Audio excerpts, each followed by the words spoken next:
Sometimes the scariest stories in aviation aren't about massive explosions or catastrophic engine failures. They're about how a single, simple fault can completely trick the human mind.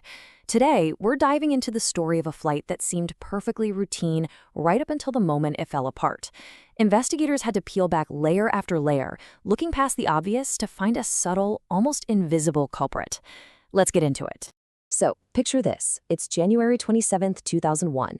A chartered King Air takes off from Colorado, carrying members of the Oklahoma State University basketball team.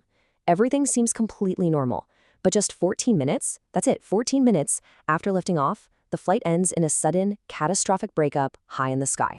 The team was just heading home after a game. We're talking experienced pilots, a reliable aircraft. On paper, there was absolutely nothing to worry about. But somewhere up there in the clouds, something went horribly wrong. Just look at this timeline. It's totally by the book. A normal takeoff, a standard climb to 23,000 feet, and it levels off to cruise. Everything is perfect for about 4 minutes. And then a slow, almost lazy turn begins. In just 1 minute, 60 seconds, that gentle turn somehow becomes a fatal spiral. The plane just vanished from the sky. There was no mayday, no call reporting any kind of trouble. So for the NTSB investigators arriving on scene, this was a massive puzzle.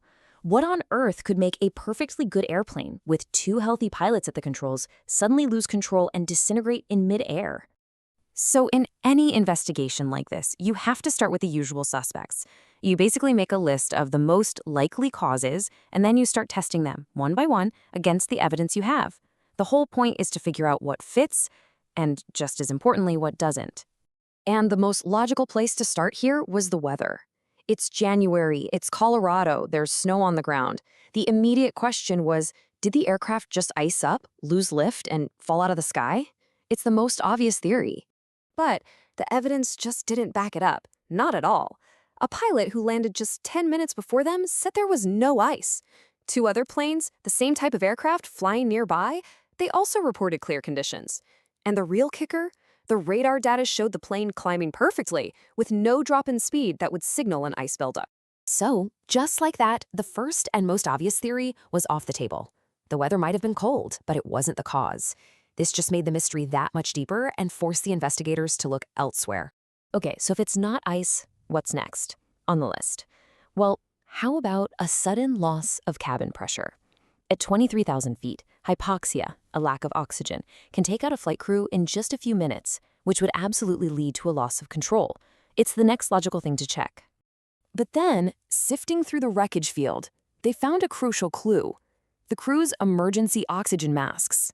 They were still folded up, stowed away right where they're supposed to be. They had never been used. That's some pretty powerful physical evidence telling you a depressurization probably didn't happen. It's a really tough question to ask, but it's a critical part of any investigation. You have to consider every possibility, even the most disturbing ones. Could this have been done on purpose? But again, the evidence just pointed in the other direction.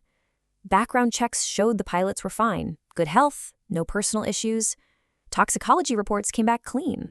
And maybe most importantly, the data from the very last moments of the flight showed the pilots trying to level the wings. They were fighting to save the plane, not to crash it. So, with all the big obvious causes ruled out, investigators had to dig way deeper. And that's when they found it. A tiny little anomaly hidden in the radar data. A single clue that would eventually unlock the entire tragic sequence of events.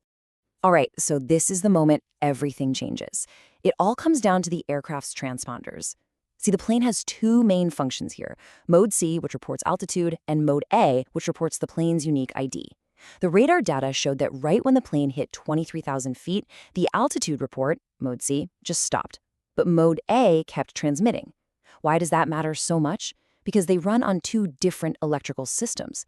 The fact that one failed but the other didn't was the smoking gun. The aircraft had lost its AC electrical power. And losing AC power meant that in an instant, the pilot's main flight instruments went dark. We're talking about the attitude indicator, the thing that tells you if your wings are level. Gone. At the exact same moment, the autopilot would have clicked off. Suddenly, the pilot is flying completely blind in the clouds with no artificial horizon to trust. And this is where a simple technical problem spirals into a huge human factors problem. The investigation wasn't about wiring diagrams anymore. It was about the pilot's inner ear. This was no longer just about a power failure. It was about what happens when your own body starts to lie to you. The phenomenon is called a spatial disorientation. See, on the ground, our senses work great. But up in the air, with no horizon to look at, those same senses can be fatally deceptive. Pilots are trained over and over again. Trust your instruments, not your feelings. But what do you do when your instruments just go black? Investigators believe the pilot experienced a specific illusion called the leans.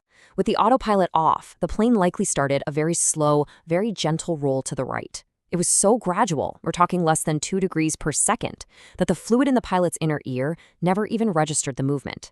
His brain was screaming at him, "You're flying straight and level," even though he wasn't.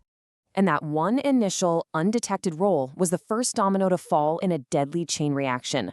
It led the pilot straight into one of the most feared situations in flying, the graveyard spiral.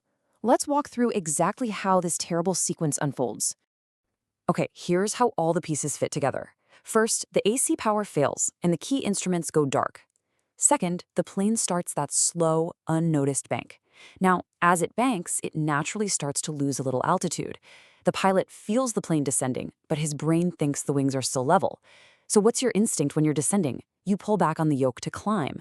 But, and this is the absolute key, pulling back when you're already in a turn doesn't make you climb. It tightens the turn and makes the nose drop even faster.